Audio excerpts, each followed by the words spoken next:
मिलना चाहते हैं।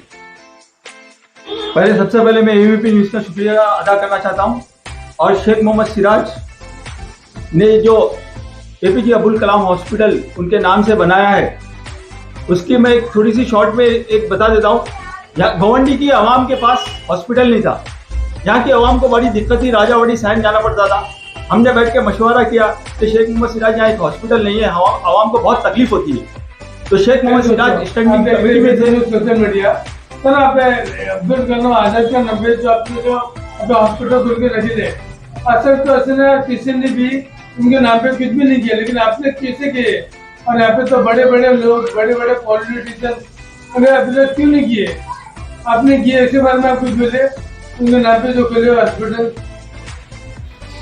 सबसे पहला मैं तहे दिल से शुक्रिया अदा करता हूँ एबीपी न्यूज का, जो बहुत अच्छा सवाल किया, जो पहली बार ऐसा कोई सवाल किया कि ये doctor APJ Abdul Kalam hospital का नाम क्यों रखा गया है। एक तो पहला बताना चाहता हूँ कि डॉक्टर एपीजे अब्दुल कलाम जो सबसे पहले हमारे इंडिया के मिसाइल मैन थे, मतलब परमाणु हथियार जो हमारे देश को देने वाले डॉक्टर एपीजे अब्दुल कलाम थे।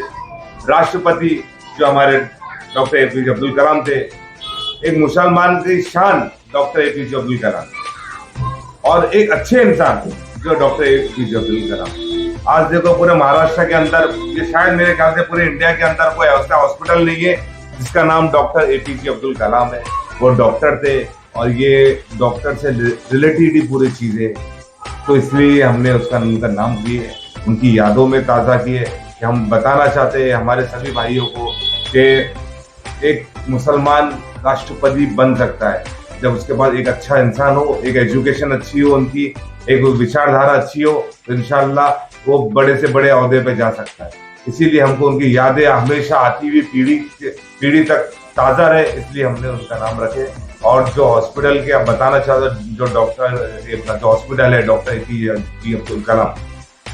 अब्दुल कलाम जो हॉस्पिटल है, और वो माशाल्लाह जल्द से एक हफ्ते 10 दिन के अंदर चालू हो जाएगा, हफ्ते भर के अंदर चालू हो जाएगा।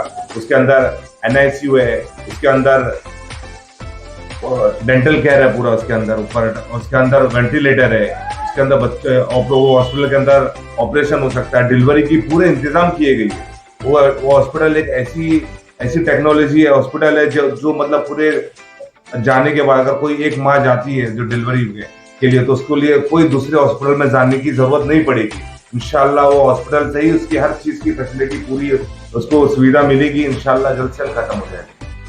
और मैं आवाम से रिक्वेस्ट करता हूँ कि आप लोग देखो कि 2012 से लेके 2013 से 14, 15, 16 मेरे कार्यकाल के टाइम पे मैंने पूरा इसके लिए पूरी मेहनत किया, लोगों के लिए सोचा, काम किया। और ऐसा नहीं किया खाली पेपरबाजी ने दिखाया, मैंने करके दिखाया।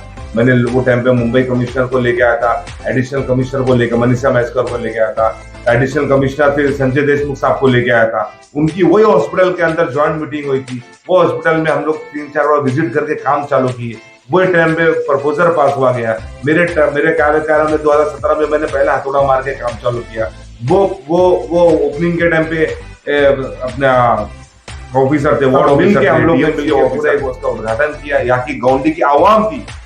मैं बताना चाहता हूँ लोगों को कि आप लोग मेरा ऐसी साथ देते रहो, ऐसी मेरे साथ में खड़े रहो। मुझे कोई पद या कोई पॉलिटिक्स में इसमें कोई इंटरेस्ट नहीं है। मेरे को इंटरेस्ट में यहाँ के आवाम में, यहाँ के लोगों के इसमें, यहाँ की गरीब जनता के साथ में हूँ मैं, कि जो परेशान है उनकी किस तरह से मैं मदद करूँ। आप देखो गार्डन का हाल देखो कैसा था, अब गार्डन कैसा हो गया, इससे पहले कैसी गार्डन थे, फिर मैंने कैसा बनाया। आप ये सब चीज को देखो कि मैं चाहता हूँ कि लोगों के लिए काम हो, यहाँ के आवाम के लिए काम हो, और मैं काम करके दिखाया। पूरे वार्ड का काम देखो, एमएस के वार्ड का काम देखो, और मेरे खाली वार्ड का काम देखो। मैंने मेरे 5 साल में क्या किया, मैं बोलता नहीं, मैं करके दिखाता हूँ। मेरा खाली काम देखो, उसके बाद बताओ कौन ऐसा एक आदमी बता दो जो हॉल का 1 रुपया शादी का हॉल रखेगा। मेरे जो हॉल है उसके 1 रुपया शादी का हॉल रखा था, जिसके गरीबों को फायदा हुआ। मैं आवाम के लिए सोचा था, मैंने जो भी किया आवाम के लिए, फायदे के लिए सोचा। आप देखो 4 साल के बाद, 4 साल तक मेरे पास केस हुआ, उसके बाद में मैं बाइज्जत बरी हुआ, लोगों के सामने आया, वापिस से मैं काम कर रहा हूँ। मैं ऐसे ही करता रहूंगा। मैं कोई अंदर जाने से, बाहर जाने से मैं डरता नहीं, डरता सिर्फ मेरे अल्लाह से डरता हूँ मैं, और लोगों का काम हमेशा करता रहूंगा।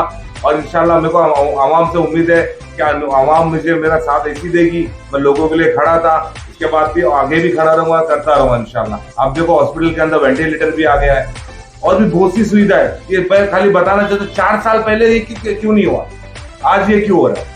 आप देखो 4 साल पहले कुछ भी नहीं हो रहा था, अभी ऑफिस से चालू हो गया, काम चालू करके बताया मैंने, बोला 2 महीने के अंदर करके दूंगा, 1.5 महीने के अंदर कर रहा। मैं ऐसा नहीं कि पहले दिन जब खाली पड़ा था वो टाइम से बोला, जब कोई नहीं आया। अब जब मशीन आ गई, सब आ गई, तो सब आ गया ये हमारा ये सब। चलो अब माशाल्लाह गौंडी हमारे बहुत एजुकेटेड में एक पढ़ी लिखी तबका होते जा रहा माशाल्लाह।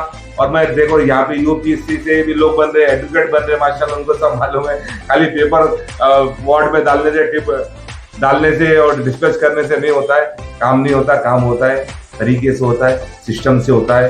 खाली भटियारे के जाने के बाद भटियारे के साथ में खड़े रहने से भटियारा नहीं बन जाता, उसको सीखना पड़ता है, ट्रायल करना पड़ता है, फिर साथ में हम लोग को पसंद आता है। इसके लिए मैं बोलता भाई, आवाम से मेरी गुजारिश है कि आप लोग पहले भी मेरा साथ दिए थे और अभी भी मेरा साथ दो। हम चाहते हैं कि लोगों का विकास हो, डेवलपमेंट हो, और भी मेरे दिमाग में बहुत सी ऐसी चीजें जो लोगों के लिए, यहाँ के आवाम के लिए, यहाँ के बच्चों के लिए, यहाँ के एजुकेशन के लिए, यहाँ का ड्रग्स खत्म कैसा हो उसके लिए, यहाँ पे कैसी बहुत सी चीज लोगों को फायदा हो कैसा हो। हमारी नई जनरेशन यहाँ ड्रग्स बहुत ध्यान दे रहा हूँ, इंशाल्लाह अल्लाह चाहेगा तो आप लोग का साथ रहेगा तो इंशाल्लाह गौंडी का जरूर विकास होगा इंशाल्लाह। आपका शेख मोहम्मद सिराज, जय हिंद, जय महाराष्ट्र। हमारे सलीम बॉस कुछ बोलना चाहते हैं?